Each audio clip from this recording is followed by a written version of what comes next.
O sol da manhã atravessava a janela da cozinha, derramando luz sobre a mesa posta, com 4 xícaras de café, uma caneca azul e um prato com pão de queijo ainda quente.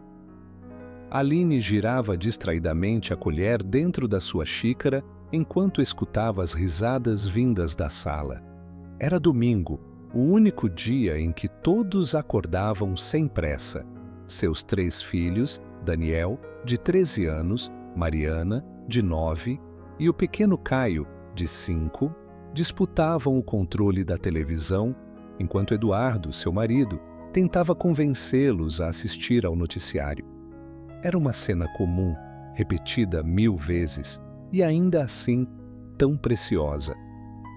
Aline era professora de literatura e encontrava nos livros um jeito de entender a própria vida.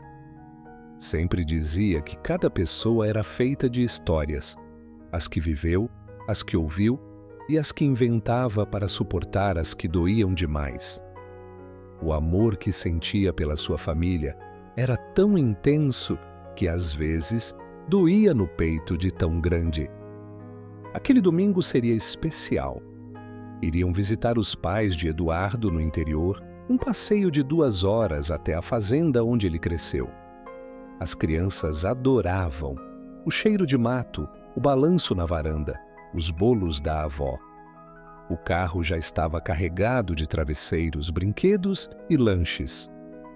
Aline colocou sua playlist favorita para tocar e, com o coração leve, embarcaram na estrada com os vidros abaixados e os cabelos dançando ao vento.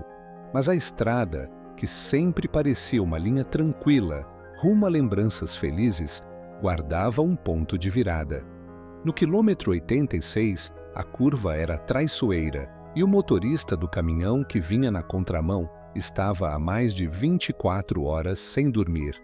O som dos freios, o cheiro de borracha queimada, o impacto, o tempo parando, o silêncio.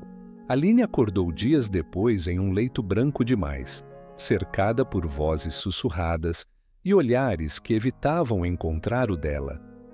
Uma enfermeira segurava sua mão com cuidado, como se soubesse que, ao acordar, Aline deixaria de ser quem era. "Onde estão eles?" Foi sua primeira pergunta. O médico hesitou. E quando disse as palavras, Aline sentiu o mundo desabar de dentro para fora. Não havia retorno daquele lugar. A mulher que tinha entrado naquele carro naquela manhã ensolarada ficou lá, esmagada sob o peso da perda. Agora só restava Aline, sozinha, em um mundo que de repente havia perdido todas as cores. Quando Aline voltou para casa, o céu estava nublado, como se o mundo tivesse sentido o impacto da sua dor. O portão ainda rangia como antes, e a árvore da frente, aquela que Daniel ajudara a plantar no aniversário de 10 anos, continuava lá, firme, balançando suavemente ao vento. Mas a casa não era mais a mesma. Cada cômodo era um grito de ausência. Na sala, os brinquedos de Caio continuavam espalhados pelo tapete. A televisão, desligada, refletia o vulto solitário de Aline, que permanecia de pé por longos minutos diante do sofá, como se esperasse que, a qualquer momento, Eduardo fosse aparecer com um sorriso cansado e um beijo na testa. Ela subiu as escadas devagar, a mão passando pelo corrimão como quem tenta segurar o tempo. Parou diante da porta do quarto dos filhos. A maçaneta gelada, a respiração presa no peito. Quando finalmente girou e entrou, o cheiro infantil a envolveu como um soco. Era o cheiro da vida, da rotina, das histórias que contava antes de dormir, das brigas por causa do banho e das risadas altas nas noites de pizza. Sentou-se na cama de Mariana e abraçou um travesseiro, o rosto afundado no tecido florido que ainda guardava o perfume da filha. Um grito subiu da garganta, mas não saiu.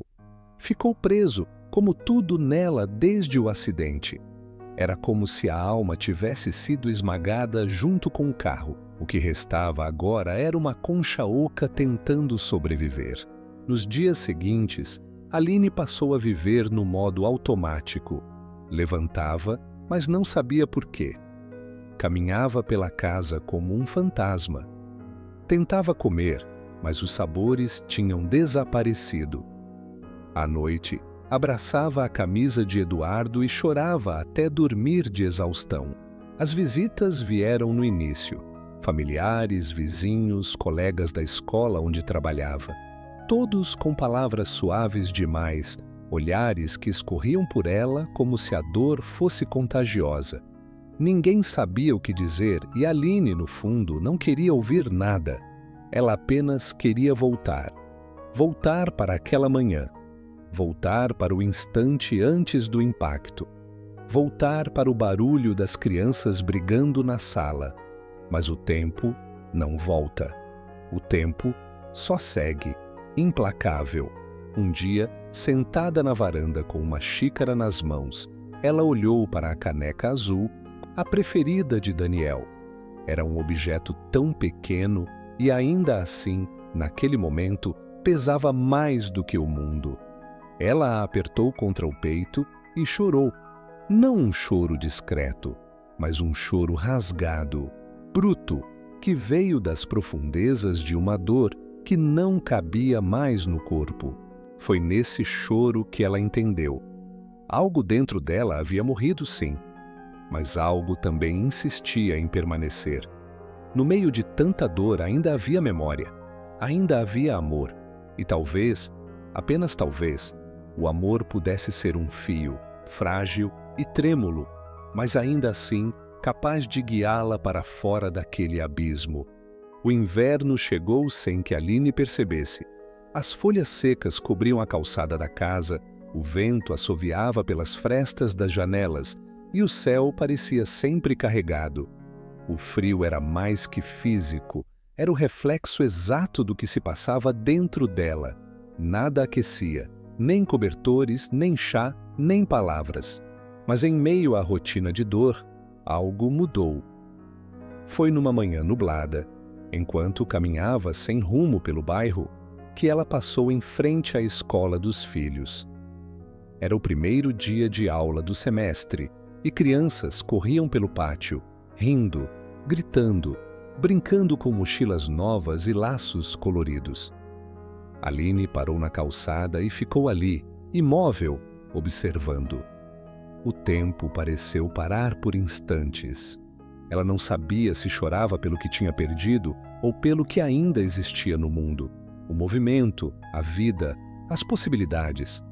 Uma criança, talvez da idade de Caio, passou correndo ao seu lado e sorriu para ela, espontaneamente, antes de desaparecer pelos portões. Aquele sorriso simples e puro penetrou algo dentro de Aline. Por um segundo ela sentiu calor. Não o suficiente para curá-la, mas o bastante para lembrar que, apesar de tudo, ela ainda era humana. A partir daquele dia, algo começou a mudar. Aline voltou a caminhar todos os dias. No começo, apenas alguns quarteirões. Depois, atravessava o bairro inteiro. Às vezes, sentava no banco da praça, observando as famílias, os casais, os velhos jogando cartas. Tudo isso doía, mas também a fazia sentir que o mundo não havia parado como ela pensava. O mundo seguia. E talvez, um dia, ela pudesse seguir também. Em uma dessas caminhadas, encontrou uma livraria pequena, escondida entre prédios antigos. Foi atraída pela vitrine onde um cartaz escrito à mão dizia: Encontros de Escrita e Memória, toda quinta às 18 horas. Ela hesitou. Aline não escrevia desde o acidente. Suas mãos mal seguravam uma caneta. Mas havia algo naquela proposta que a chamou. Naquela quinta-feira, ela entrou. O grupo era formado por 7 pessoas. Havia uma senhora que escrevera cartas para o marido falecido, um jovem que transformava suas crises de pânico em poesia, e uma mulher que perdera um filho para o câncer. Todos escreviam e todos choravam. Mas, naquele espaço, a dor era partilhada. Ninguém oferecia soluções, apenas ouvidos e papel. Aline se sentou, pegou o caderno oferecido e ficou em silêncio durante a primeira hora. Mas, pouco antes de terminar, escreveu 2 frases. Eu fui mãe de 3, ainda sou. Foi a primeira vez que reconheceu sua dor como parte da vida e não apenas como um fim. Ela ainda era mãe. Mesmo que os filhos não estivessem mais ali, a maternidade permanecia gravada em sua alma. Na semana seguinte, voltou ao grupo. E na outra, e na outra. Aos poucos começou a escrever mais, lembranças, fragmentos, diálogos que imaginava com os filhos, histórias que nunca chegaram a viver juntos. Eduardo aparecia nos textos como o companheiro calmo e amoroso que sempre foi. Mariana era descrita com seus olhos curiosos. Daniel, com sua mania de explicar tudo. Caio, com suas gargalhadas desengonçadas.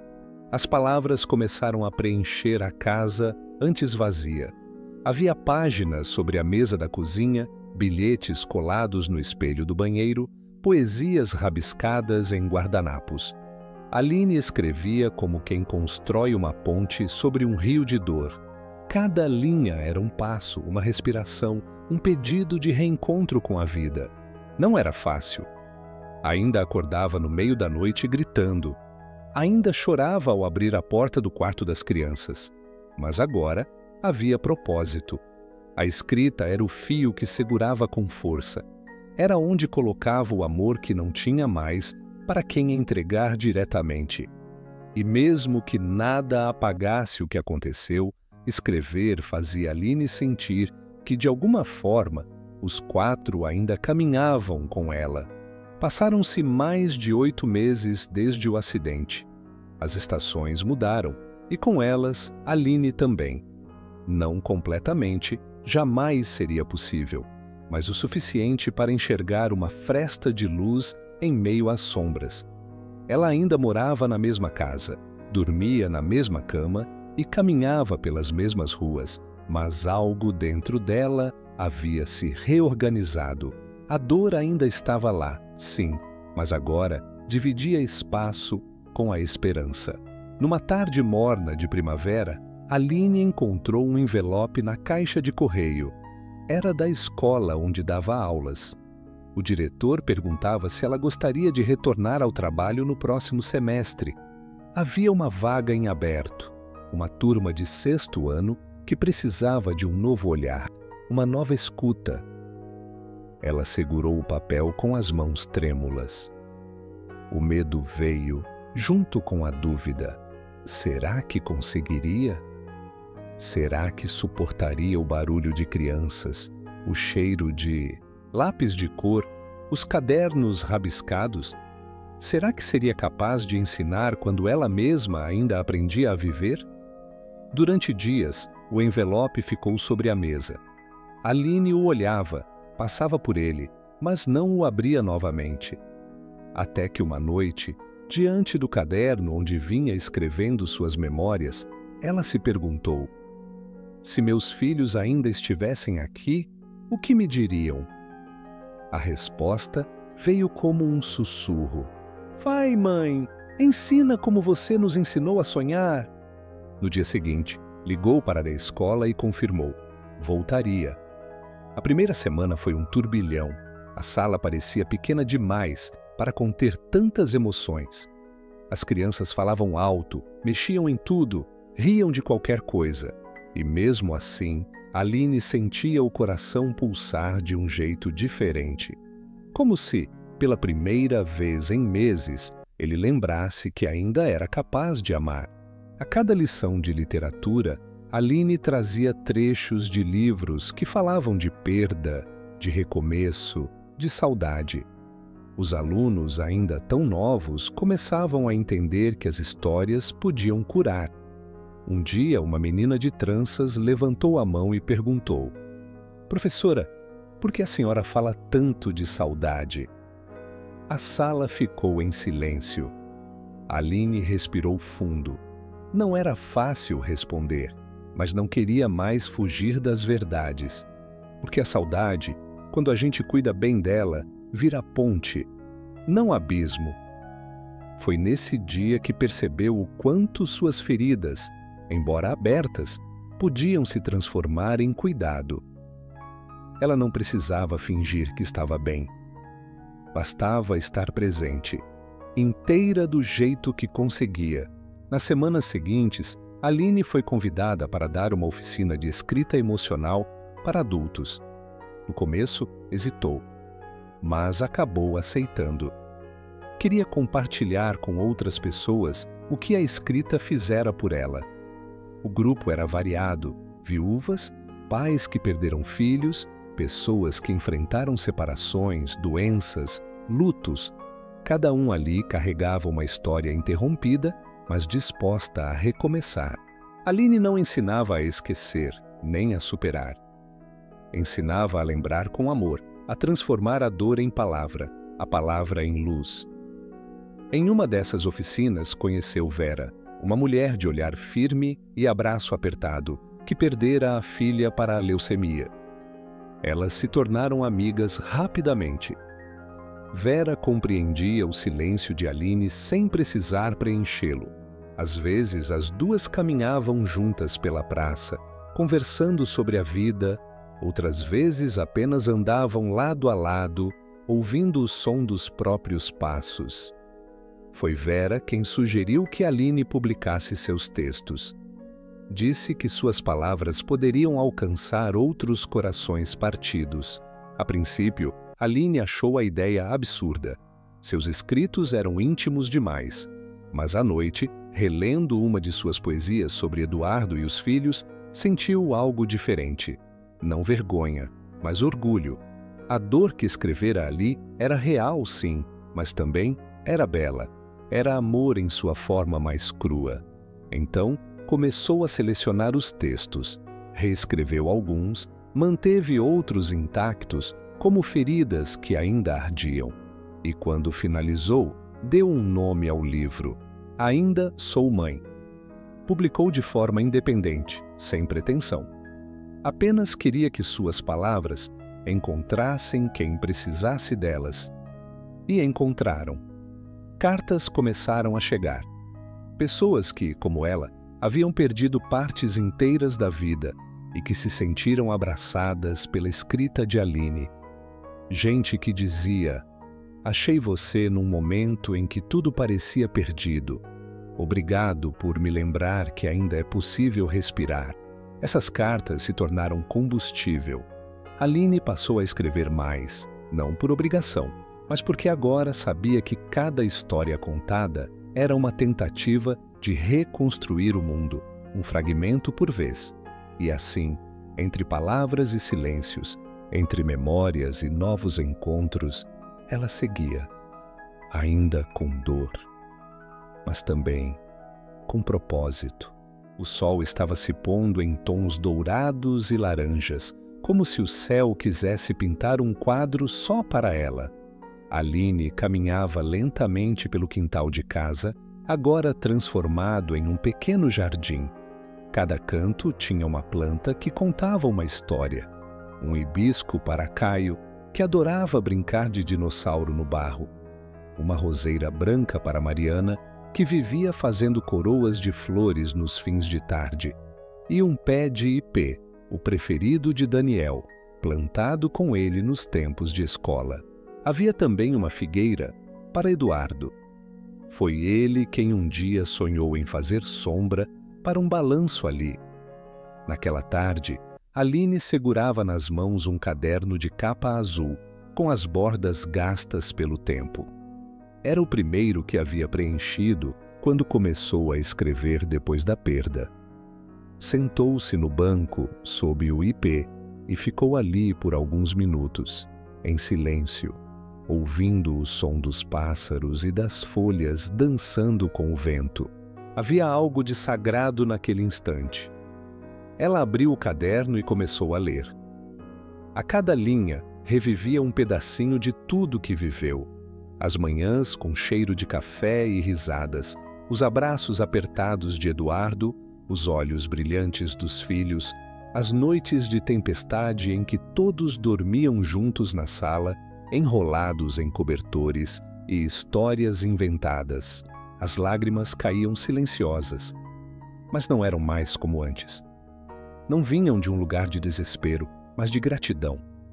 Gratidão por ter vivido tudo aquilo, por ter amado tanto, por ter sido escolhida para ser mãe e esposa de pessoas tão únicas, por ainda poder lembrar com ternura. De repente, Aline sentiu um sopro de vento mais forte.